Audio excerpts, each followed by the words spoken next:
kɛ ala ka a dayɔrɔ ko o sumaya ka bonyamasegi k'o kɛ ka taa kɔnɔwari faama ma an ka président ale de y'o kɛ.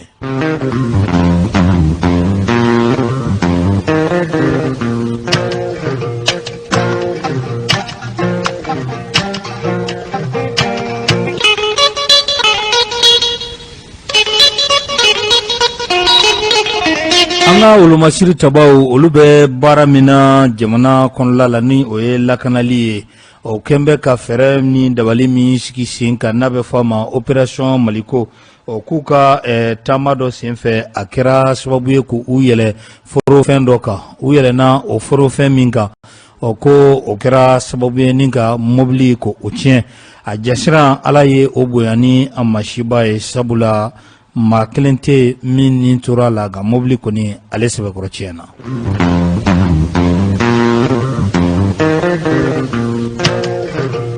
Sigasokaw fɛ Kɛnɛdugu ko baara dɔw daminɛra baara minnu ni a bɛ kɛ sababu ye ka jo sariya ko o ɲɛfɔ musolakaw ye ni ye ko ta ka lajɛ tile saba baara don Sikaso kɔnɔla la a tile saba baara in a bɛ don 8 marsi a okumu kɔnɔla la musolaka i ka hakɛ fɛn min ye ani i ka devoir n'o ye i ka kɛta ani i ka hakɛ ko ɲɛfɔli ko la musolakaw ye cogoya min na faamu o bɛ sɔrɔ o b'a to ni musow ka émancipation ni o ye yiriwali ye o bɛ se ka la sabati cogoya min na nin baara ko a kun cɛra kunu Yajalo Sikasokaw olu fɛ yen.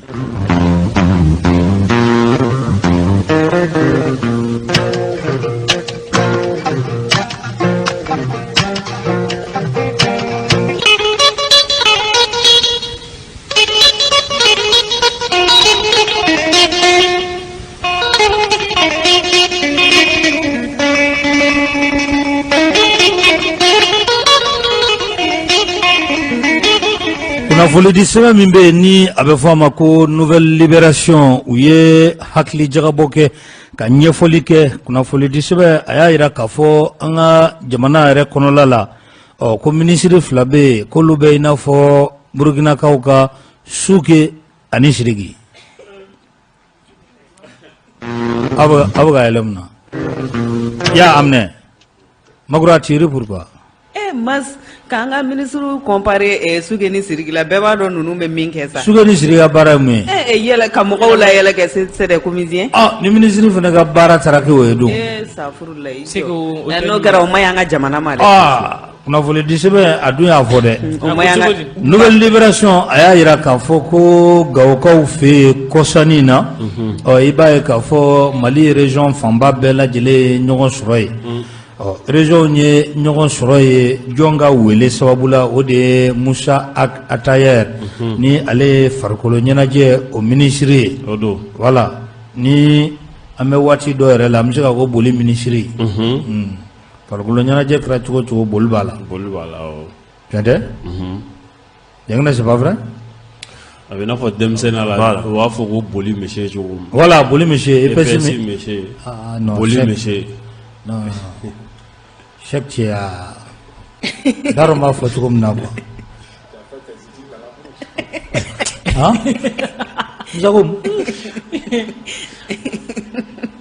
voilà o ministre i b'a ye k'a fɔ ko a ye wele bila ministrew ma k'a fɔ ko ka wele bila fasodenw ma disons k'a ye na n bɛna farikolo ɲɛnajɛ a compétition caman na bɛn ɲɔgɔn dan Gawokaw olu fɛ yen i b'a ye ndolanta tun b'a la boli b'a la fo ka taa se bolokuru ma boxu ko nin bɛɛ lajɛlen tun bɛ a kɛnɛ kan ka wele bila bɛɛ lajɛlen ma ko a bɛ don cadre min kɔnɔ sa o de ye bɛn o bɛ se ka sinsin fasodenw olu ni ɲɔgɔn cɛ kunnafoni di sɛbɛn nouvelle libération a y'a jira k'a fɔ ko fɛn min ye kupu in ka a tɔgɔ dara le vice-président colonel Asimina n'a ma ɲɛ k'a fɔ ko o tɔgɔ dara o la ale de kɛra a parrain o tɛ denfa ye maa min bɛ yen ni o ye a bilasira nin kɛnɛ kan ko o de ye ministre Ismaila Wage réconciliation ministre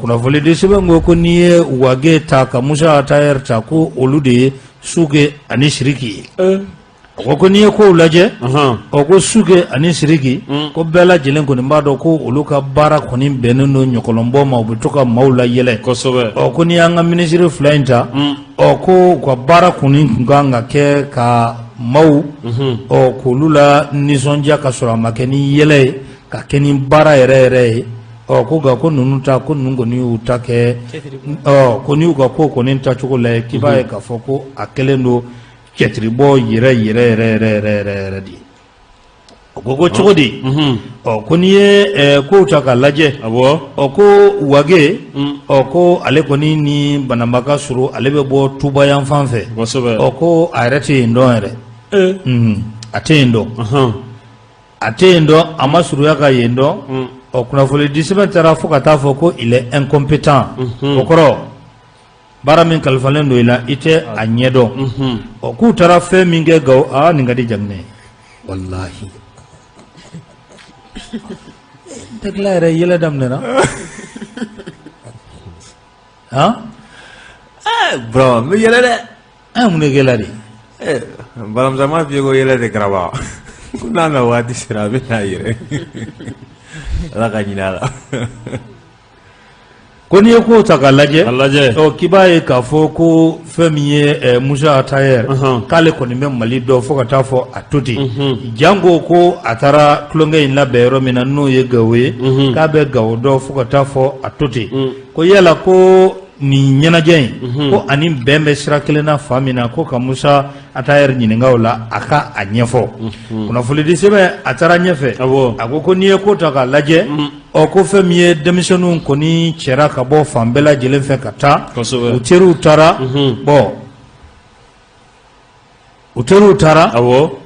n'a fɔra cɛ ma ko celle-là est ta copine a kɔrɔ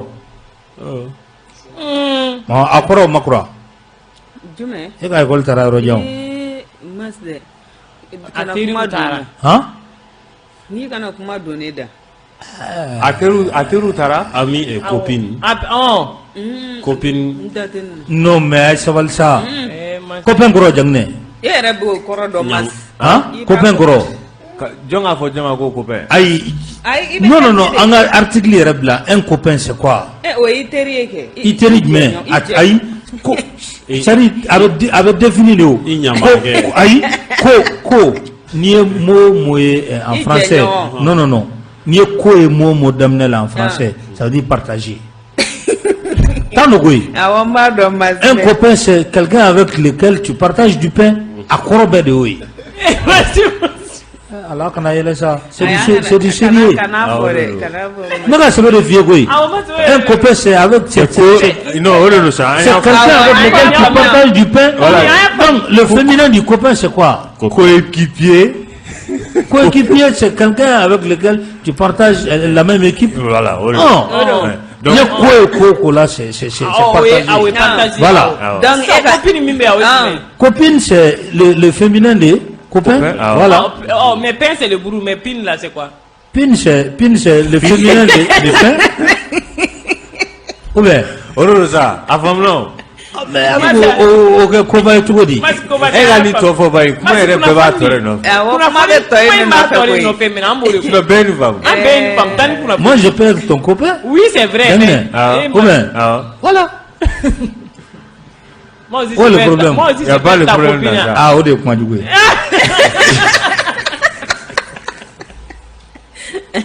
o de sisan kuma in bɛ nin tɔ de nɔfɛ mais yɔrɔnin min nɔfɛ o de kun ye voilà voilà c'est des ministres et puis c'est des hommes ministres bon c'est des hommes ministres voilà non an m'an faamu ministre cɛmanw de don bon n'a fɔra ko amener des copines ayi kunnafoni a bɛ yan de sa masire kunnafoni ye yɔrɔnin di ka ɲɛ bani nouvelle libération ko u nana n'u teriw ye des copines aussi ko olu fana tun bɛ jama la voilà a fɔra nin fɔcogo in na bon n'i ye kunnafoni di sɛbɛn ta k'a lajɛ a y'a yira k'a fɔ ko tiɲɛ don ɲɛnajɛ a ka ɲi jamana kɔnɔ ni jamana ni a bɛ basigi la ni jamana no y'a sɔrɔ fɛn bɛɛ lajɛlen sabatilen don an bɛ don min na i ko o don ko nka ko an bɛ yɔrɔ min na i ko sisan ko kɔni k'u taara a bɛ fɔ min ma le grand folklore des plaisantins folklore kɔrɔ ayi ɲɛnajɛ kɔni tɛ o ye ka jugu ni ɲɛnajɛ ye i b'a fɔ mɛndiya bamanankan yɛrɛ la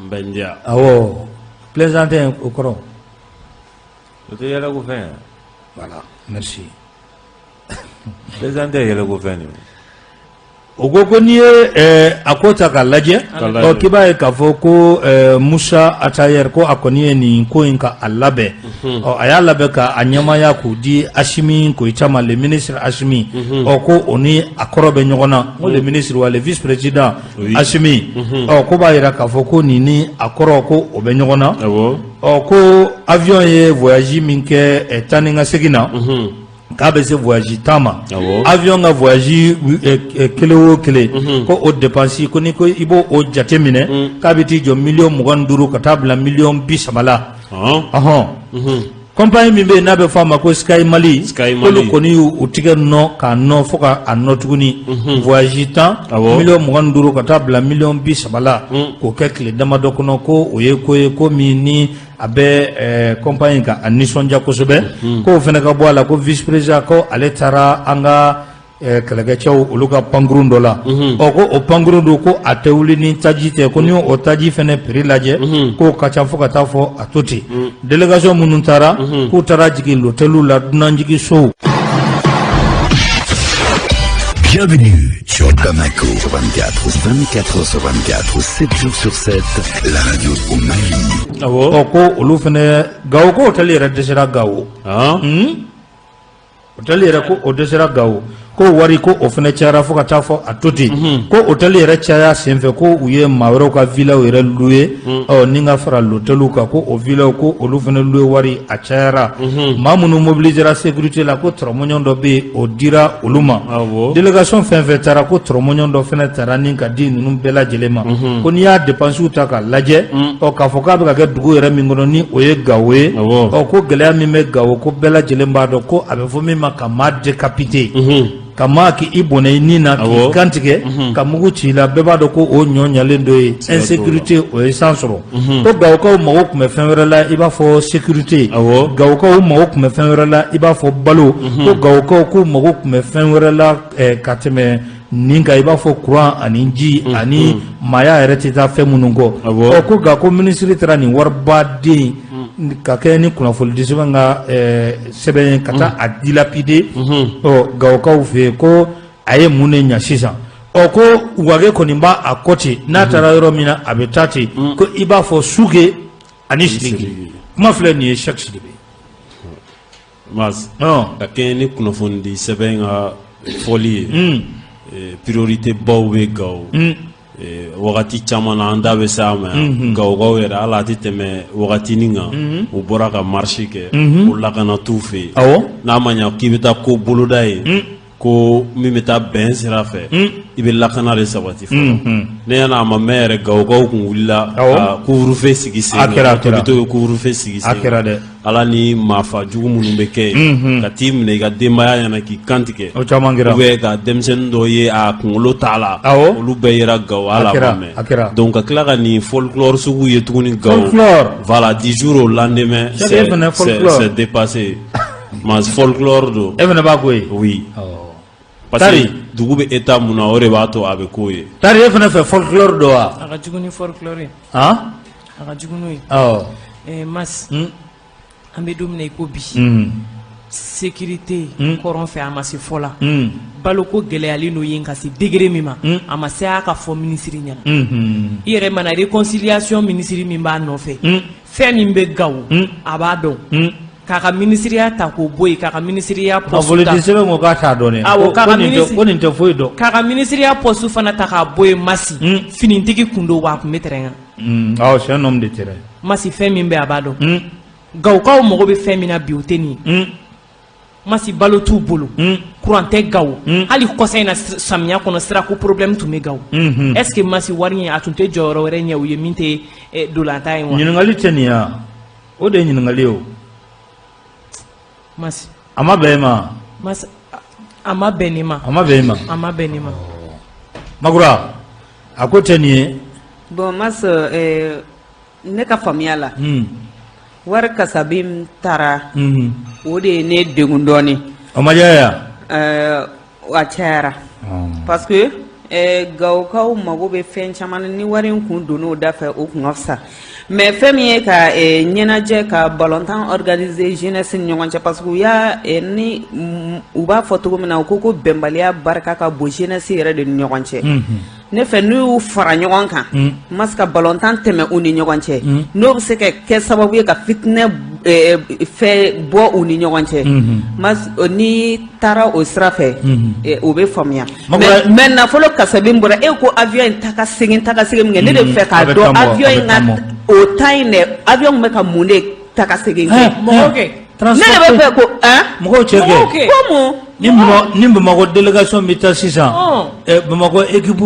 kɔni jama cayara cogo maa 22 don o équipe bon i bɛ se ka supporter dɔw la tugu kɔ ka entraîneur ni a ka délégation ta bon o kelen kɛra Sikaso Kaye région bɛɛ an ka région bɛɛ hali Mopti bɛɛ lajɛlen de taara ɲɔgɔn sɔrɔ voilà bon yɔrɔ minnu ka surun sa olu nana kari la Oni jama yɛrɛ de tagara a ma bɛn ma de ya c'est-à-dire u tun bɛ nin ko in a tun bɛ se ka da nord fanfɛla ma mais kana mɔgɔw ta yan ka taa fo Gawo yan fan fɛ mais an bɛ yɔrɔ min na bi nafolo jamana in mago bɛ nafolo ka nafolo délapider tan cogo la on n'a pas besoin de ça wallahi on n'a pas besoin de ça c'est pas le moment non c'est pas le moment wari fɛn ta ne ɲɛna ko k'a daminɛ Kidali yan fan kɛlɛ bɛ yɔrɔ min na n'aw ko bɛnbaliya b'o jeunesse non hali Kaye tun bɛ yen ne kun ma o yɔrɔ de faamuya mɛnɛ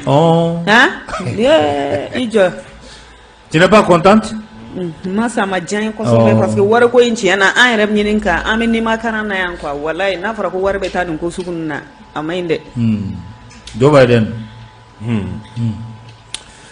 Burama an bɛ dugawu de kɛ Ala ka ɲinɛ Mali la Ala ka ɲɛmɔgɔ di Mali ma mun bɛ miiri malidenw na mun bɛ hami malidenw na Ala k'an kisi ɲɛmɔgɔ kana gɛlɛn mun t'a nakun dɔn mun tɛ malidenw fɛ ko dɔn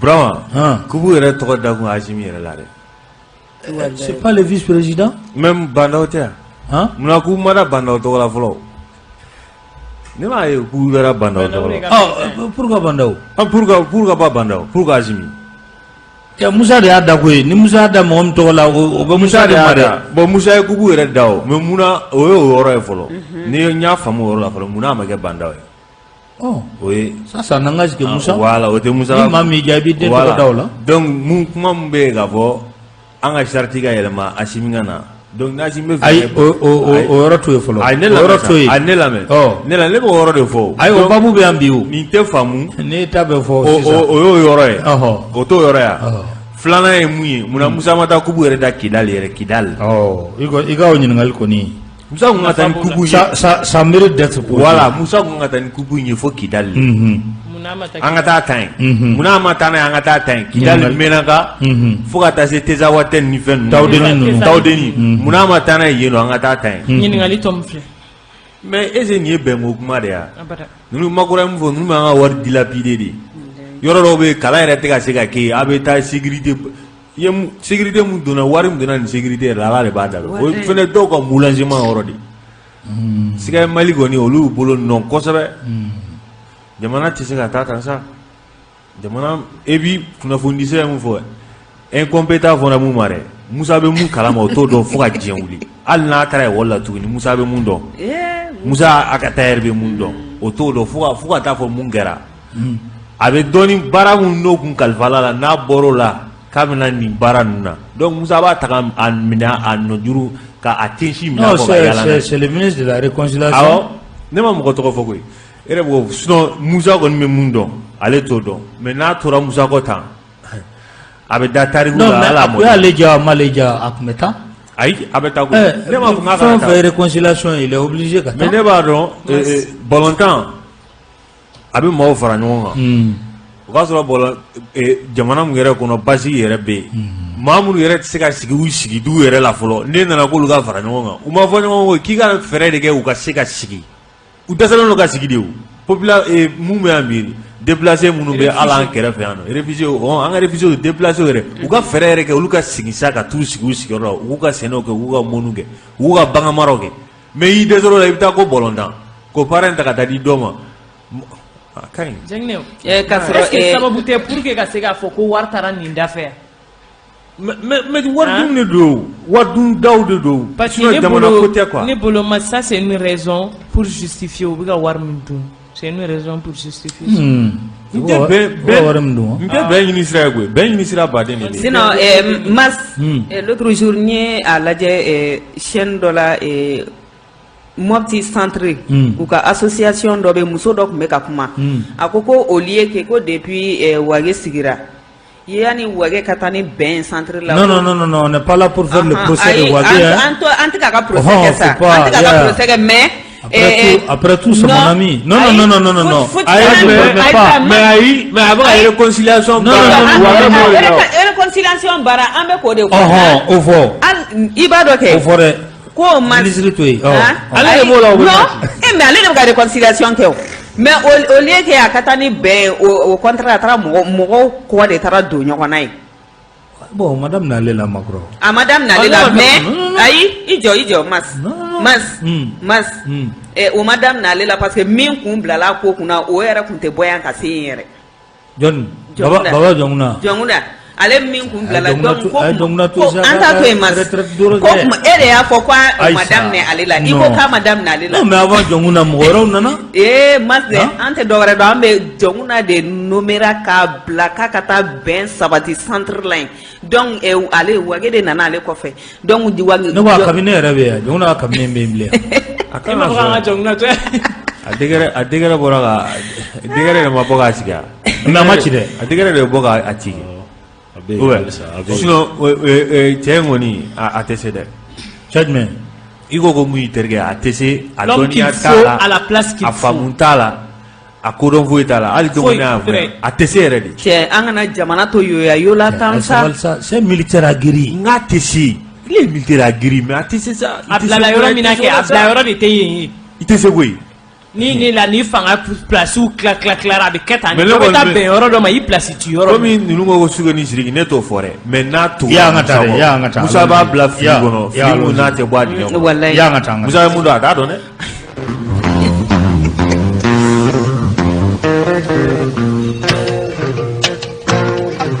Musa Atayer famille kuna vole disebe Alisa abe aka iba ye k'a fɔ te min bɛ yen ni a bɛ fɔ a ma ko te Ashura wulikajɔ kɛra kɔsani na minisiri dɔ y'a jira k'a fɔ ko te Ashura lo dɔ bɛ yen k'a fɔ ko fɛn min ye binfagalaw ni gɔbɔni ani sosow n'a tɔw pesticide ko o yera o la bon n bɛna yɔrɔ dɔ fana f'i ye dɛ tubabukan na n'i ye sidi ye mo laban na o bɛ fagali kɛ sidi CIDE.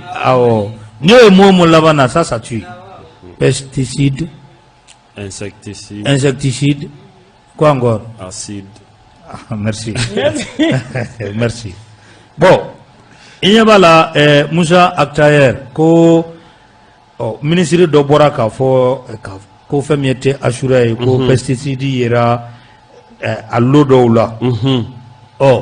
Ko a bɛ fɔ fɛn min ma ko solidarité gouvernementale ministre ka ɲɔgɔn kɔ dilan o ɲɔgɔn kɔ dilan ko Musa Atayer ko ale ma o sira ko o bato hali dɔɔni ani gouvernement yɛrɛ cɛ kɛ ministre ye o min fɔ ko ale fana tun kan ka to o ko kɔ ko nka ko kɔsani in na a y'i to Gawo match dɔ bannen ko ani jeunes sigilen don o temina o ka ayo tani ngo o bla ka page Facebook sanfɛ ko ko après le match ko un bon thé Ashura ne fait du mal à personne.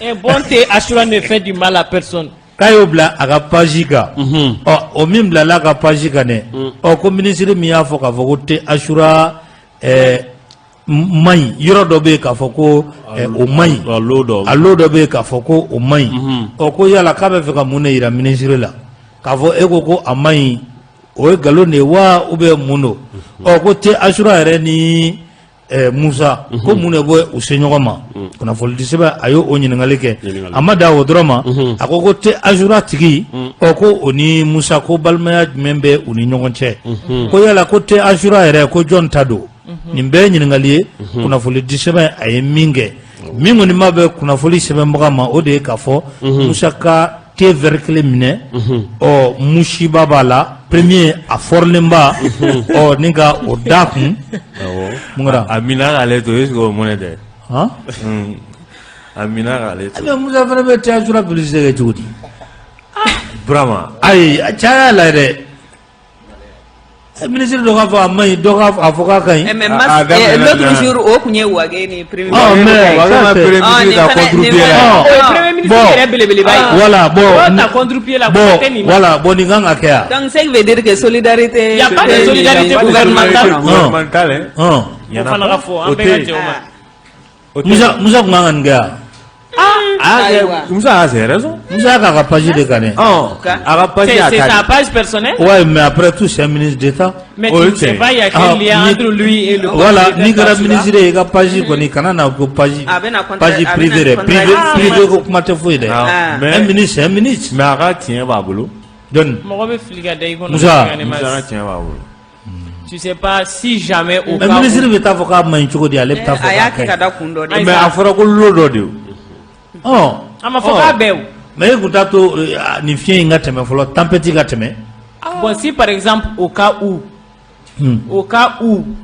le propriétaire du thé Ashura était membre de la famille du ministre anyi kirao est-ce qu'il peut refuser de soutenir son frère état contrôle ñingali tom c'est pas ofana ñingali tom ñingali ni bi ibalma soutenir état contrôle là ofana ñingali tomi ofana lo fana ka nga toy voilà jagina tu vas ajouter aïe parce que nous quoi ala drone be ni ko njendo tu es consommateur ou bien tu consommes? Non, je suis consommateur. Tu es preneur ou bien tu es dimanche?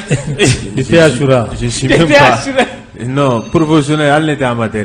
Mais nta do nam se ka détail ko ngona ou bien nam to ministre ka cadre to ministre ka cadre ko no te Ashura retui o ma fengere ministre ta ro de ko un propos do ay o to ministre ta kare mu fo do ina fo kuna fo ndise ban feno kele no fo atina na si ko kelo nga bon mo ko nta lo lien mu ni nyonche en tout cas boni lien me fene bon ministre fene c'est contre c'est face à l'état il fene kele jamana mais ministre ka fo ko après un bon match un bon verre de thé et ça compte se ka daye ka sura ma Ashura fraka boni Ashura fraka est-ce que franga nyugo puntala idée do ba ko fe voilà idée derrière voilà un bon thé ni matière trop fort ça passe voilà mais Ashura fogun akina do ba ko fe et puis c'est ne bolo communication nous le ministre a communiqué à la page quand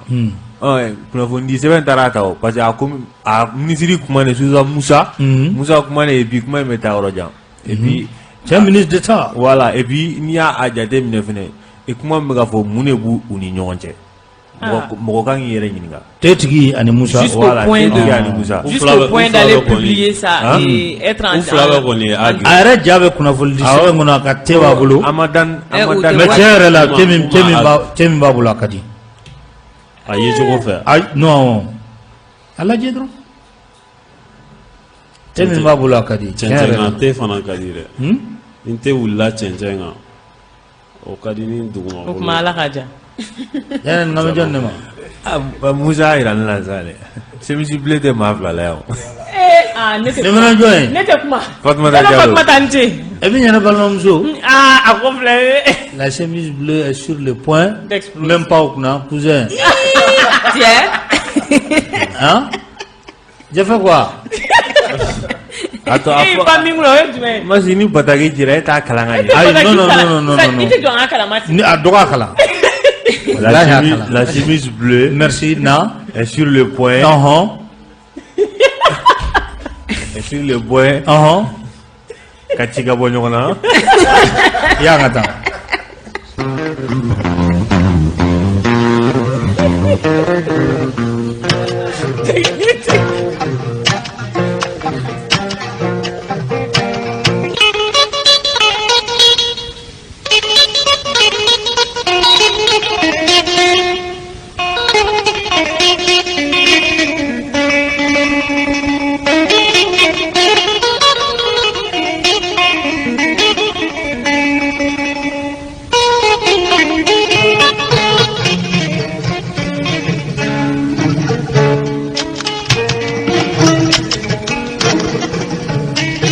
Ya Jalo fami kunafuli disba le Sphinx aleye hakli jagaboke aninka kunafuli kadi ayirala ka fo ko fami nye shitane bugu dugutigi anda sirama info matinal la Dawda Yatara ko ani aka nofemogo dow ko tige ko akera ula kunafuli disba ale koni cara nyefe kusube aka hakli jagabo ulu konolala aya ira ka fo ko ni enquête ko munu me ka enquête ke ko lu gerelwa ula kusube ka nyiningali ke Dawda Yatara ko abe fo femi ma connexion kro ko sirabe sirami ni obe ani politique ma do che ninkola amnera ko nyumena jeli agunto o bon o récupérer ka tano do be take ka bolison dore o be take femore yi kuna fuli disebe aya ira ka foko ulika jo kelen ko ni ngata Dawda Yatara kata mine shitane bugula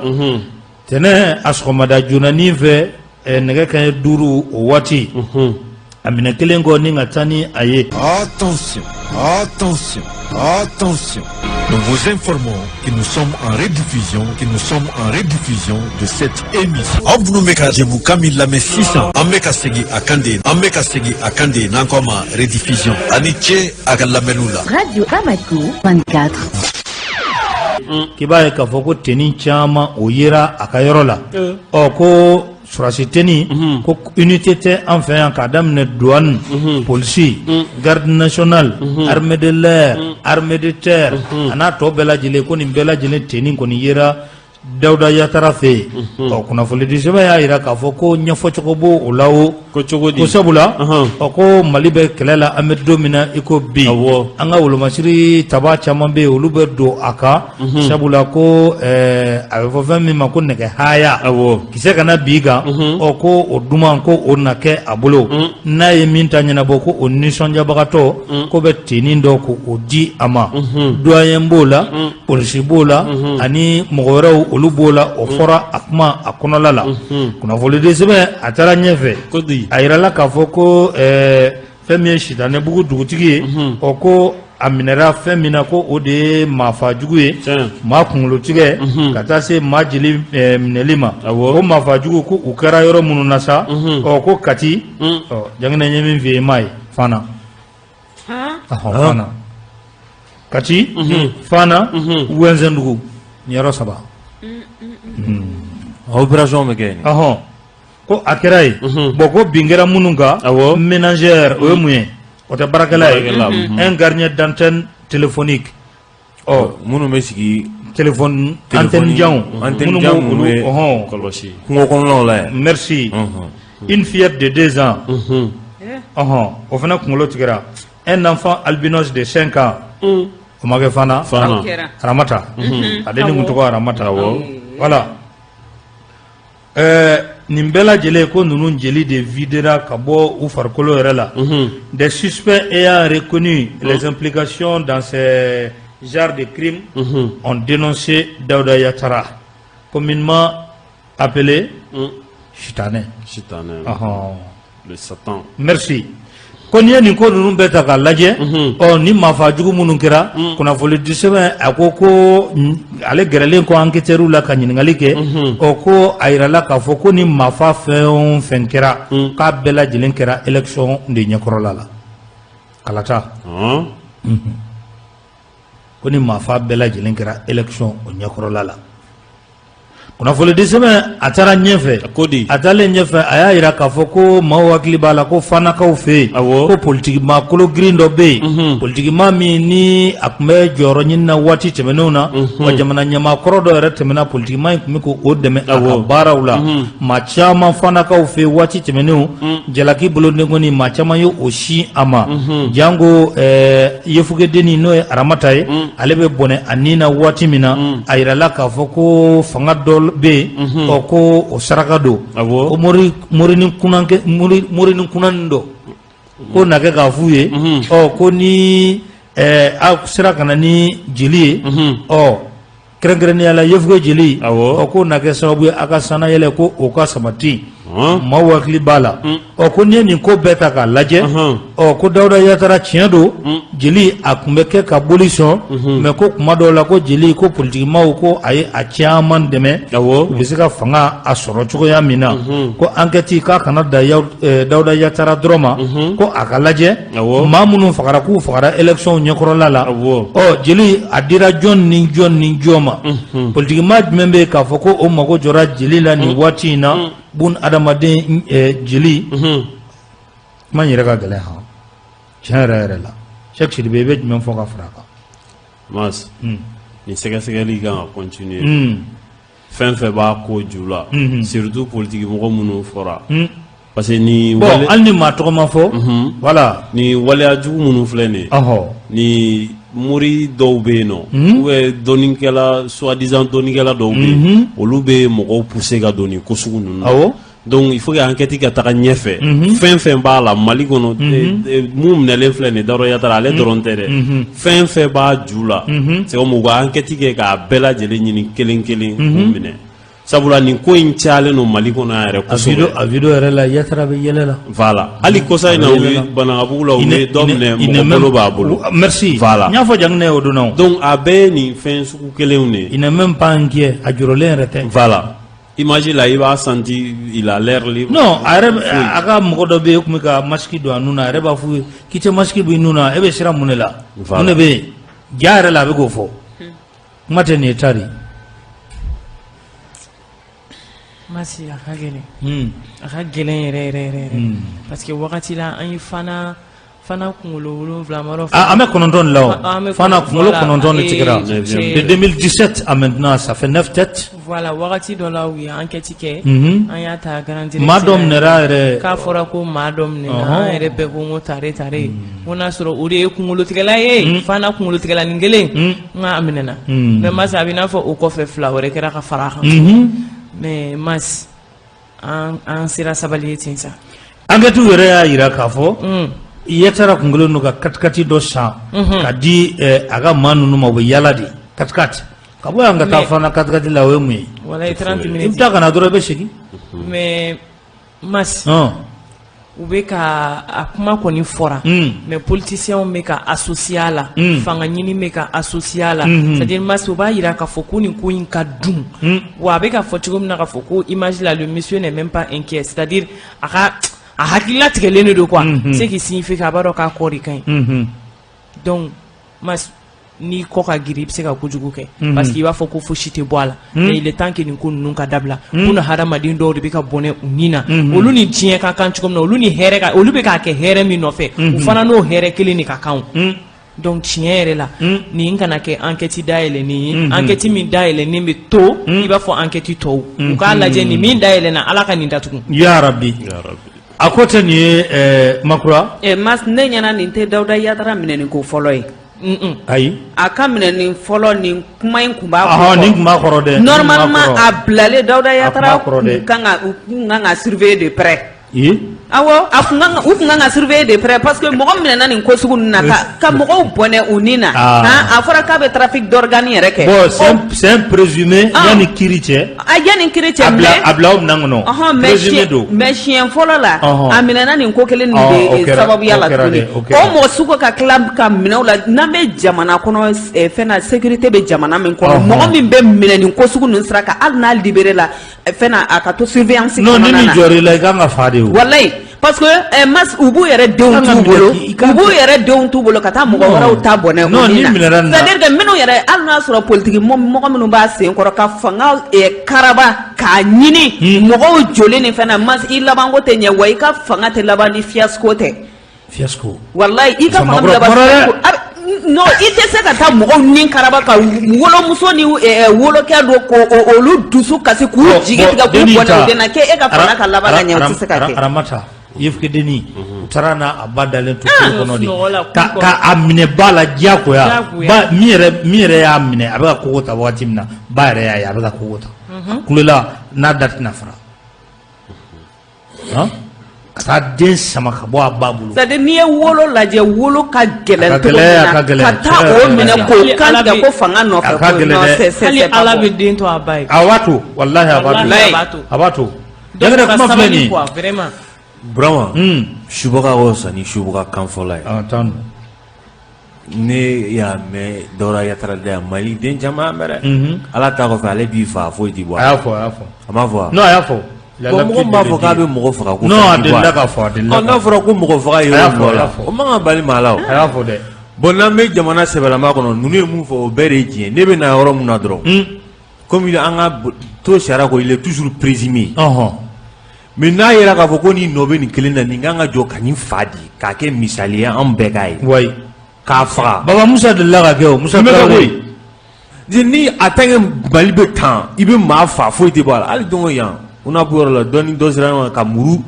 turuturu a la k'a faga de parce que mɔgɔ faga kɛra Mali kɔnɔ phénomène sugu dɔ ye i bɛ mɔgɔ faga i b'a fɔ ko sɛ ko sɛ bɛ faga sugu la foyi tɛ bɔ a la et puis aw ko ko bɛn nana bɛn tɛ se ka na ka joli to maa dɔw bolo la mais n'a fɔra ne ka mɔgɔ dɔ bɛ yen ne sigalen don la ko ne ka maa fa o ka taa kaso la tilegan dere fɛ suma k'o dugumajɛ o tigi bɛ yala ni bɛnjiya la katikɛtiw ni climatiseur kɔrɔ lafiya la k'a bonya k'a kulɔ ten ko bila ne kun so sara bon c'est bon Jangɛrɛ i bɛ ka dimi c'est bon cɛ nin kan ka fa de dɛ 13e arrondissement ma fa i bɛ fɔ négociation na ha awɔ an n'u ka match la sini u bɛ négociation na bonjour le commissaire du 13e arrondissement commence à me négocier sur le sort du match de demain donc il faut informer l'opinion nationale et internationale que le commissaire du 13e arrondissement sera auditionné par les Jaguars des Maliens demain à 16h. À 16h. Mar Mariko.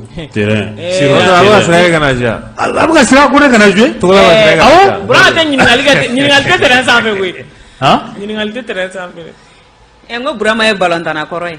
Ɲininkali tɛ terrain sanfɛ. A balontan tɔgɔ kun ye jumɛn? Ale ka ɲininkali bɛna kɛ a fɔra info matinale la. Et là, l'idole est en train de déchirer son sac.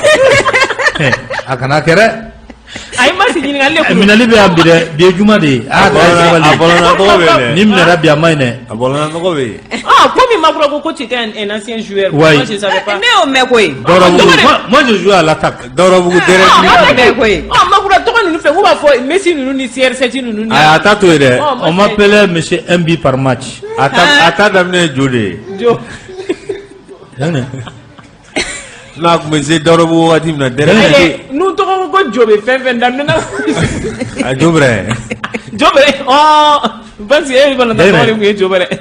A dun fɔra ko jo bɛ fɛn fɛn na ko ten. I y'a tɛ taa sugu la.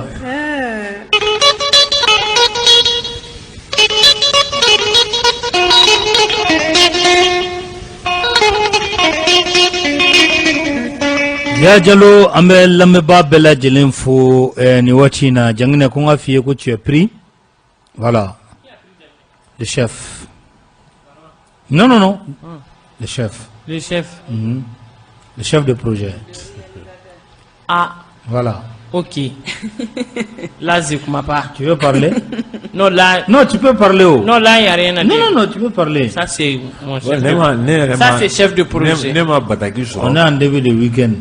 Ne m'a sɔrɔ. Et ensuite nin kɛra appel yɛrɛ de. N'a y'a ci ma n bɛ sɔn sinon ne m'a dɔn ne ye mun kɛ yan. Don ne da ko ne ka f'i ye de. Mais ne m'a dɔn ne ye mun kɛ o. Jangɛrɛ kɔni ye lecture de kɛ. Quand tu parles de l'explosion, quand il parle de l'explosion de la chemise, voilà. Jangɛrɛ kun kan ka kala sɛmɛ. Voilà. Non mais c'est vrai. Hein? Non. Non. Massi de tara togomare. Aïe, non, tu devais pas faire la lecture. À singulariser la fenêtre. Et toro fora. On a bien précisé le nom de Brahma Diallo. Brahma Diallo. Non. Est-ce que n'est trois fois? Ah, il toro fora, il toro sebena. Que les chemises bleues. Que la chemise bleue. Gris. La chemise bleue. Ayi ni ko waraw donna la jang na nga danya yani minenu nga fe akay son le gon mala ni parce que ama ndoro ma photo comme là ama bakuru ba fore explosé fora kunmen là a fora ko chemise bleue awosa adu même ma quel la plateau kan ça n'est même pas c'est pas du bleu de maro ni o mo be soro ba o mo gon be so froge ala bi c'est la couleur bleue. C'est musique de mola bi. Mas il faut écrire Forga bleu. Forga on me sera mola bi. Comme il go kuma mala ni je ne kan da gere. Forga be sera mola bi mais c'est musique. Non, moi mon fils il aime les grands boubous. C'est pas les chemises de on a parlé des chemises ici. Vesi fenagada ede. Ah, comme bien Juma et Mafra. Bien Juma et même Mas. On a bien dit chemise bleue. Voilà. Les lampes commencent à se diviser. Aïna. Parce que Mas be mi Tari gafma fo. Neko mo weekend na do we presse ka do weekend na o le ke ka di vendredi nous fait ka tout non, sinon ça va utiliser un mot là. Merci. Oh, aïe, mais le week-end merci. Sinon, c'est les glogi ba. Ya, mais. Karitana. Tu as entendu. Karitana, vas-y, faut être là. Brahma be munu. Ah, aïwa, ni makuma. Brahma Diallo be munu. Ça, voilà. Ça, c'est pas moi, hein. Ça, c'est pas moi. Hein? Ye, Massi. Après, ça, quoi, il a ma awanya maine. Il a mon wanya. Mamadi Kébé. Mamadi Kébé. Ni amu fone to fore. Déjà, il t'a commentaire nous. Il va lecture cadre qui pas un mot nous, moi même à préciser de vie. Bon, mais ni Kébé quand que Massima, Kébé parle de. Combien fera l'homme? Moussa. Massa tanga. Combien fera l'homme? Mon frère. Oh. Kunnafoni di sɛbɛn a ye ɲɛfɔli kɛ o la kunnafoni di sɛbɛn le sphinx a y'a fɔ ko kuma dɔ fɔra lome o yɔrɔ jumɛn faba ye togo tɛ voilà ko min fɔra lome ko o ye kuma min ni a kan ka masɔn hakili la kosɛbɛ n'i y'a ko ta ka lajɛ an bɛ don min na ko bi lome ni o ye Togo faba ye Togo jamana fama fort Gnassingbé ale de bilalen no comité de suivi de la transition o kunala la fɛn min ye farafina tilebiyan fanfɛn olu kɛlen do ka ale de suganti ka a bila ko ka anw ka transition ko o baaraw olu jateminɛ o kama kɔsani na an ka ministiri 7 bɛɛ bɔra fɛn min ye lomekaw olu fɛ o baara okumu kɔnɔ ko hali n'o y'a sɔrɔ kuma ma da tabali kan ni ka a discuter ko nka ko ɲininkali kɛra an ka ministre la ministre min bɛ yen ni a ka caw ɲɛsinnen don an ka jamana ani jamana wɛrɛ cɛ ko ɲɛ o ɲɛnabɔli ma le ministre Zeni Moulaye affaires étrangères o ministre ɲininkali kɛra sa k'a fɔ ko Assimi Goïta k'a bɛ na i kanbɔ wa ko a tɛna i kanbɔ Zeni Moulaye k'a y'a jira k'a fɔ ko pas question a kuma tɛ yen k'a tɛna i kanbɔ Zeni Moulaye ko a ye o kuma fɔ kunnafoni di sɛbɛn y'a jigiya k'a fɔ ko nin kuma in ko a na kɛ ni a donna Assimi yɛrɛ de da a ka taa fɔ Fort Gnassingbé ye ko ka tɔw labɔ a kalama farafina jamana président tɔw ko olu labɔ a kalama ko sabula ko u bɛɛ lajɛlen u nisɔndiyalen tɛ ni a kuma ye kuma min ni a bɛ nin waati in na Alhaji Issa Kawjim da k'a fɔ ko l'imperturbable Assimi Goïta ko ale bɛna kɛ cɛbɔ ye jamana ɲɛmaaya kalafili o natɔ la kunnafoni di sɛbɛn ko Assimi Goïta ko a na kɛ ni ale yɛrɛ de ye nin kɔrɔfɔ ka a don Zeni Moulaïda a katafo wala sa bela jelenga lafia ka foko a tefe ka i présenter oko alno atarafo a matafo ko farafina présent olu kun diminendo kaba yu ka décision ta décision mini ode ka foko charte baira ka foko ale tise ki présenter charte baira ka foko président de la république no e bandawe ko o fene tise ki i présenter oko famille farafina présent wi krenkrene ala for ya shimbe kale re ni kunye ale haklina ka fo a teben bi a tebe chini ko sharti a fo chuko mina ko kan to o sharti ko isa ka ujim ko aka kuma taw senfe abe to ka ira ka fo ko sharti ko abe se ka yelema kuna volonté se ma ira ka fo ko sharti ko abe se ka yelema ko tiendo ko ga ko amami famu ko sharti article 2 et article 21 ko koni ba ira ka fo ko président ani vice président ko alni yelema ko abe do charte tabolo la ko luga yoro ko otise ga yelema ko aye Asimin Jawo atna se ki présenter ama Jawo ko atna se ki présenter o ko Isa Kaujim ko koni ne ga kumaini o ko alatna me ko dona na dawla Asimin ka res be songa bo minga a jema la somin ka foko aleteni i présenter o ko no kera Isa Kaujim ko abeke chuko di ola na voli la blague. A quel goncle la blague? Yang net menyin ngal jabi ka soro a jabi toyi. Abe ko de o. Tori. Iko ko minga ke mi no ko ka atna ko e. Jom na so ni ngatu ka le ko. Jom na so ni ngatu ka ko. Mais c'est mon ami? Ah, c'est ton ami? Tu ka ko ke? Aïe, non, j'ai un allié tout le monde.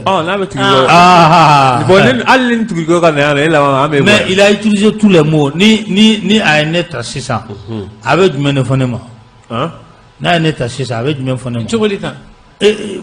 Moi, tu m'as fait quoi? Il m'a dit que c'était les traits éclairés, les sages, les guides, les recours. Moi, tu m'as dit que c'est l'imperturbable, les patriotes. On a un état, c'est ça. Les journalistes dignes. I never walk na volila wati o. O jabana nyama nyin ne kodo. Ore kura. Jaita ma boere. Ne ma ore ma ki mais il a épuisé le dictionnaire. Ouais, il a mais avec mot menta ça ne comme. Ne mo ko ma ke fo ba e fo ni chen. Jama boere. Ase ni ta bana la. En abje fol la gwe. Mo ni ta bana la. Ebise fol la ka so ida be bouffer comme na. Ma o tigele mala. Non, c'est une lutte génération. Bienvenue sur Bamako 24 sur 24, 7 jours sur 7, la radio au Mali. C'est un bon animateur. C'est le temps de la génération de Assimi Goïta. C'est un bon animateur. Il m'a dit animation à Togo, ni j'ai des bida, il nous fout beka. Il nous fout beka quand on l'a. Ambe kunungoi. Ni j'ai de boy d'Achogodi. Le Malien ne dort plus, oui. C'est pas un imperturbable? Qui? Assimi. Qui peut le perturber? Il est perturbé. Par qui? Il est perturbé. Sinon, non, il n'a jamais dit Amadel Gabouada. Pourquoi il essaie de justifier Kachido? Non, la volonté est biscuit de guerre. Voilà. Biscuit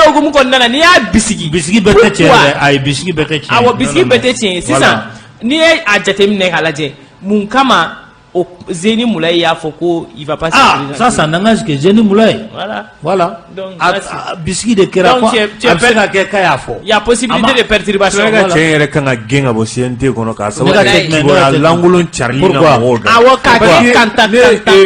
Pourquoi il n'est ni preneur ni demandeur? Mais il est accepteur. Mais il est accepté jusqu'à.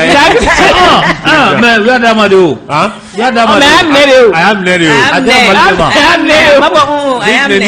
il n'a pas demandé. Il n'a pas été demandeur, mais il a été preneur. Il a été preneur. Mas memin finyana. Avant qu'il y a un d'abord qu'on va la gata, c'est qui crève. Pourquoi? Parce que c'est pas un Malien. C'est pas. Non. C'est un Malien. Non, ça ne suffit pas d'être Malien. C'est un homme d'État. Mais il faut être un homme d'État. Mais attends. Dieu est homme d'État. C'est un homme d'État. C'est un homme d'État. C'est pas un homme d'État. C'est un homme d'État. Rectification. C'est le 4e vice-président de notre assemblée, de notre CNT. Kadim critère jumɛn ou bien caractère jumɛn bɛ kaw jumɛn qui a un comportement d'un homme d'État et le cas lajɛ. Que sabali sa jangne sa. Ces paroles n'ont aucune valeur. Et moi bɔra yan nɔ dɔrɔn mɔgɔ yɛrɛ ye bagabaga dɔrɔn ko fɛn dɔ bɛ yen k'o t'e ta ye e bɔra ka baara mun k'o la ye. Fɛn jumɛn? A fɔra ko fɛn jumɛn ta ta ye. Vraiment, est-ce que la qualité d'un homme d'État, la qualité pas là. Non, ne vous devez pas faire mais est-ce que la qualité de un homme d'État, moi j'ai homme d'État est mon assout mais. Hein? Homme d'État. N'a pas homme d'État quand on voit maladie, ma clinique, mamba et rebouya, be ma to bouya. Et n'y avait ni chela ni million bouya. Masi. Jamana jo haklina uba. Fere me bouya jamana jo. Tabu haklina retala, akala, donia tala, faut mo manjamu. Maman n'a pas manjami, ne klali manjamuni la Bible avec la doreta. Abota. Kunglena tala. Otala. Aklina tala. Atala. Fonere joro ani nega dunta. Odo. Et mon baraoui. Homme d'État. Les hommes d'État c'est les hommes de vision. Vision me mogomuna. Kunglena mogomuna. Aklina mogomuna. Mais flafa. Jamana hami me mogomuna joro. Jamana hambe mogomuna bibi na itina ti sigi bekele nga shartita alna soro shartita ratuma na tatuma e emna fo ko sharti elema ko c'est une lutte générationnelle ko mo be ko ta ko blay parce que au cadet o ni dunwe e mo farala nyonga mufo e ko boy ko yelema ça c'est un homme d'état non c'est un homme qui dit Odona ne ko mejigi koroga kaya yemfo ne koroga ima ko ne ga toya aye ko jene ka jone déjà Kaudima abada ni tene abla mata c'est ton ami non tu sais c'est mon ami c'est ton ami ton ami maskale homme d'état elle ne ta falta kalo saba konna na dron kalo saba tranga kalo woro transition ni santé chati glani ni santé e kana tuulu kango yelama ko parce que ni dungana mo le ke yeto do la ko o tigi kana. Moi je n'irai contre Assimi mais moi je vais Assimi go ere de te dana mai tere na go chubi aba fa chachini a podron a video no ge go bla mais ça va le tout di brama mais il va kala ko non ma si jamana te ko do be ni mo gon fi ni ba don quoi wallahi taribe ko moro asira ko jim nga sabali quoi ko do be aka dabo kuma dɔw fɔli cɛfarinya tɛ koyi cɛfarinya tɛ dɛ a fɔ k'i bɛ se ni kuma la ni bɛɛ o tɛ koyi c'est un bon animateur dɛ c'est un bon communicateur mais ani mun mana n jan b'a fɔ n'o jara i kunfɛ i yɛrɛ bolo k'i bɛ bɛɛ sanfɛ komi i ka jamana ta ko n'i hakili la k'i ka kɛmuni bɛɛ wagati min na o b'a sɔrɔ i ɲɔgɔnna laloma de tɛ monsieur e ma kuma dɔ yɛrɛ bɛ bɔ kawjim kan n ka karamɔgɔkɛ ne tɛ siran kuma ɲɛ koyi kabini yɔrɔ ne siranna kawjim yɛrɛ ne tɛ siran kuma ɲɛ o la a bɛ 2 ni 3 ni 100 ni a bɛ 50 fɔ na tɛ kelen sinon a bɛ M5 kɔnɔ wagati min na ka luti mɛnɛ i tɔgɔ ye kɔ kelen min i y'o de tigɛ masa to an k'o tigɛ kawjim Jangine a tɔ tora sa i ka na mɔgɔ Jangine i ka mɔgɔ tɛ sa Jankine i ka mɔgɔ tɛ ne yɛrɛ tɛ sɔn ni yɛrɛ ka kɛ ka mɔgɔ a tɛ gɛrɛ la ne yɛrɛ bolo mon ami ne gɛrɛ ni e ka mɔgɔ de ya Jangine e bɛ se ka tagama ɲɔgɔn fɛ mon ami Masi yɛrɛ min bɛ k'a fɔ ko c'est son ami an bɛ min f'i ɲɛna kɛ Masi yɛrɛ sɔnnen t'a ye da la fɔli de don parce que mɔgɔ min bɛ bi fɔ mɔgɔ min bɛ du fɔ bi sini ka ca kɔ Masi bɛ tugu o tigi kɔ abada yan ka taa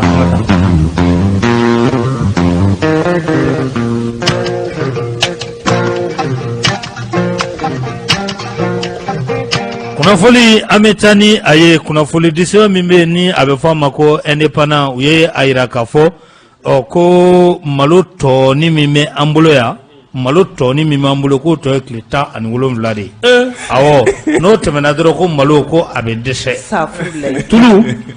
tulu tɔni min b'an bolo ko o tɔ ye tile 44 44 jours nɔnɔ tɔni ye tile 59 farini tile 63 sukaro tile 92 ko ni gouvernement ma wuli ka jɔ kɛ joona an dontɔ don sunkalo la ko fɛn min ye maloko dɛsɛ ye ko a bɛ sɔn ka na an ka jamana a kɔnɔla la ala k'an kisi ala k'an kisi balo doni o tɛ k'a bɛɛ da covid kun wa ala m'an kisi mɔgɔw kɔni tɛ ka tɛmɛ nka fɛn min ye darew bɛ ka tɛmɛ dɛ u tɛna da o kun sa ko a tɔni ko o y'o ye ko bɔn ko malo sɔngɔ ko caman bɛ sɔn ka bɔ a la sukaro nɔnɔ parce que ko gouvernement ye exonération kɛ TVA ani taxe tɔ minnu bɛ yen ko gouvernement jɛra olu ko walasa commerçant ka dɔ bɔ fɛn sɔngɔ la sukaro nɔnɔ malo ko donna nataw la ko dɔ bɛ sɔn ka bɔ a bɛɛ lajɛlen sɔngɔ la ka kɛ ni kunnafoni di sɛbɛn o ka fɔ ye an ka nɛgɛjuru labila an ka maa dama dɔɔni ta maa 3 maa 4 an ka sɔrɔ ka sira k'a di ambassadeur Yama be 20 20 18 65 voilà allô allô somɔgɔw bɛ di tɔgɔ ni jamu Samake Jandigila kuma b'i bolo wa min fo ka mas fo ka Jamina ka bɛɛ lajɛlen fo mais Tariba a kumakan radio la n'a kumakan jama la o tɛ kelen dɔɔnin dɛ u tɛ kelen tɛ kelen dɔɔnin quoi jama la fa jumɛn kɔnterkɛ yɔrɔ la kɛ ale tun tɛ ka fɛn kala mura tun b'a la o don koyi mura tun b'a la d'accord bɛ ka foli b'a ye ni Ala sɔnna ma merci vraiment Masi Kasimi ni Kabiru ta la kunnafonidi comme a y'a bila fɛn na condition la an tɛ se ka fɛn fɔ a la mais Asimi yan'a ka taa fɔ yan a tɛ se ka fɔ yan a tɛ se ka fɔ yan k'a tɛ candidat yan bon comme a fɔ kuma ma tɛmɛ fɔlɔ ayi sisan n'a fɔ kuma ye parce que a bɛ sababu ye mɔgɔ bɛ du ta la o fana ye tiɲɛ n'a y'a fɔ sisan k'ale tɛ candidat ye Kasimi b'a da de ou o fana ye tiɲɛ mais n'o kɛra mon ami va en congé ayi bon ne bolo ale bolo ne t'ale jate ko ne ko alima ko amateur de ale politique la o amateur de do depuis an tɛn b'a kɛlɛ tan bila ne y'a fɔ ko Kabiru ye amateur ye mɔgɔ tun tɛ k'a faamu mɔgɔ dɔw bɛna jama la pour que ka tɔgɔ sɔrɔ Kabiru kɔni da marifa don mais a ka da marifa ya amateur a se ka foyi kɛ Kabiru dan bɛɛ kulen ye écoutez merci an b'i fo 20 20 18 65 ya maa wɛrɛ ta joona maa 2 allo allô 20 20 18 65 20 20 18 65 o ye nɛgɛjuru sira ye Jaginɛ a yirala k'a fɔ fɛn min ye Amadu Aya Sanogo k'a ka kiiri a jaabi o bɛna bɔ ni Ala ye tɛnɛndon jira an na ko yafa o bɛ ɲini ka kɛ a ma maa kelen dɔrɔn de sɔrɔla kɛnɛ kan min ko k'ale ma yafa allo allo allo ale tɛ yen maa kelen dɔrɔn de sɔrɔla kɛnɛ kan min ko ale ma yafa ko bin kɛra ale ka musolaka dɔ don nka maa caman kɔni y'a yira k'a fɔ ko nin y'o siɲɛ fɔlɔ ye k'ale ye kɛnɛ kɔnɔ ko kiiri a ye tako caman kɛ ale kuma ye kɛnɛ kɔnɔ ni nin tɛ kunnafonidila dɔw yɛrɛ y'a yira k'a fɔ ko musolaka in ko kunkolo yanfan fɛ ko kow sigilen tɛ ɲɔgɔn kan a ma kɛ cogo cogo sa kiiri kɔni jaabi bɛ bɔ tɛnɛndon a ka ca Ala fɛ Amadu Aya Sanogo yafa bɛ kɛ a ma Biro Rouge olu soma minnu bɛ yen ko Jaginɛ olu bɛ bila u ka hakɛ o kɔnɔla la a bɛ sɔn ka kɛ ten 20 20 18 65 allo allo an t'a bila yan ngɔrɔ bɛ nɛgɛjuru la dɛ allo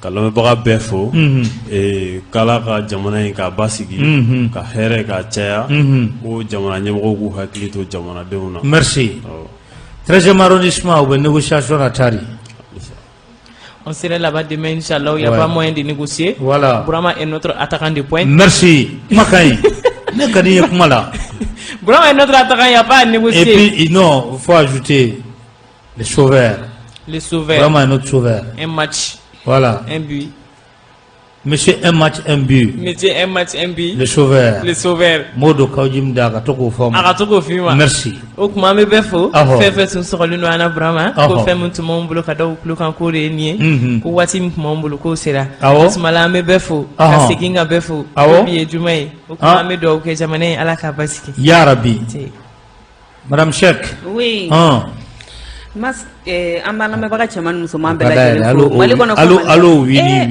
wallahi fɛn min ka di ye i t'o dogo mɔgɔ kana kɛ kula an ka taa n bɛ Cheikh Traoré fo Sedi Misal kɔnɔ a n'a ka baarakɛɲɔgɔn bɛɛ lajɛlen ka Bayiba fo mairie du district kɔnɔ Nayin Jakite mairie du district kɔnɔ ka ɲɛma n'a furumuso Fanta Konate an ka foli b'u bɛɛ lajɛlen ko Ala ka tile hɛrɛ di an n'u bɛɛ lajɛlen ya Rabbi Jaginɛ Burama ka bɛɛ fo Mama kun sɔgɔlen b'an na i ka batake ni n ta ye donc pas de chemise moi aujourd'hui donc chemise tɛ a filɛ nin ni ma fɔ n ko mon fils il porte un grand boubou ka bɛɛ pas de chemise aujourd'hui donc c'est de ton a bɛ taa juma la o chef de projet ayi mais jɔn ko ten ko pas de chef de projet i y'a fɔ ko mun ko ne minɛnen don ma minɛ voilà chef de projet moi mon fils il porte les grands boubous k'a fɔ ka dugawu k'a ye ko Ala ka juma hɛrɛ da ni silamɛ bɛɛ lajɛlen ma Ala ka jamana in Ala k'a kolo suma Seku Sakɔ Buwajɛkaw ka ambassadeur ale de bɛna i cogo sisan ka fɔli duman bi a bɛ veste la est-ce que veste c'est de quelle couleur veste rouge ka chemise awo chemise bordeaux b'o kɔrɔ ka cravate noire sur o sanfɛ voilà o don vert b'a ɲɛ la a ɲɛfɔra a kɔni dibilen don dɔɔni a dibilen don dɔɔni donc ale de bɛna fɔli duman ta sisan ka taa se fo waati min ma a bɛna dugu girin ka dugu girin ɔhɔ a yɛrɛ ka kuma dugu girinnen don a bɛna dugu girin vraiment i kanubagaba dɔ bɛ yen ka bɔ Samunukayɔrɔ la Abubakar Sisoko ko i ka kanu b'a yɔrɔ la kosɛbɛ k'a Sisoko k'an b'a fo ka bɛɛ fo sini an ka ɲɔgɔn sɔrɔ 26 mars la nɛgɛ kanɲɛ 16 waati 16h pile aw kana kɛ 13e arrondissement minnu ci ndolantan na aw kana kɛ a seere ya anw taara Ala ka Mali kisi wassalam.